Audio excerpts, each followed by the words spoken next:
As are the Champions League, it is back tomorrow. Some big matches as well to look forward to. We'll start, shall we, by focusing on Borussia Dortmund against Barcelona. You take a look at the odds to advance in that group. Barca 16-1 on Borussia Dortmund in second favourite. Inter Milan, who of course had a perfect start so far in Italy, 11-10 on Slavia Prague, very much the outsiders.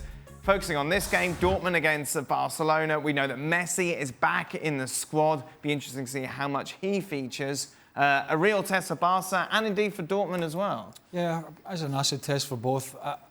Listen, if Messi's not 100% fit and he hasn't had much game time, do you take the risk with him? You know, looking at the next, 2 or 3 months ahead, it's going to be a busy period. Dortmund, a big win again, a big win at the weekend against Leverkusen. We know Lucien Favre's side play good stuff. I think they've got as good a chance as any to win the game at home. Bearing in mind Barcelona, they won at the weekend, but they've still not been great. Of course, a Valencia side in turmoil, but the big talking point from that game was Fati, of course, a goal and assist. He could feature tomorrow, breaking records in the process. How old is he? 16. And Julian made a good point. If Barcelona had indeed signed Neymar, we wouldn't be talking about Ansu Fati here. But yet still, he's the one who's set the early running and the back pages alight with his performances. And this is a huge step for him as well. But this is a tougher group than I think you'd think. Listen, I don't think there's a whole lot of room for error with an Inter team who are playing well under Antonio Conte and Dortmund similarly, who are scoring quite freely. I don't think you take this game for granted, and you don't want to be playing catch-up later on in the competition.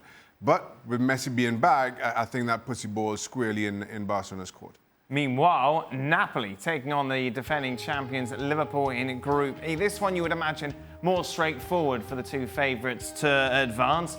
An early test for Napoli after all their dressing room debacle. And for Liverpool, of course, looking to start the defence of their title off on a high. Yeah, but again, talk about a team set up to go away from home and perform. It's Liverpool. We talk about Salah and Firmino and Mane, the pace, the solid defence. It is a perfect scenario. And even though they're in the group stages last year, their away form was poor. Yep. And then as the tournament wore on, they went to Bayern Munich, crushed them away from them. Then we started to see the real Liverpool. Napoli kept a clean sheet at the weekend. They've been losing some goals. They are the home side. I think a draw for me, and I think that would be a good result for Liverpool. I agree. And listen, this is a Liverpool team.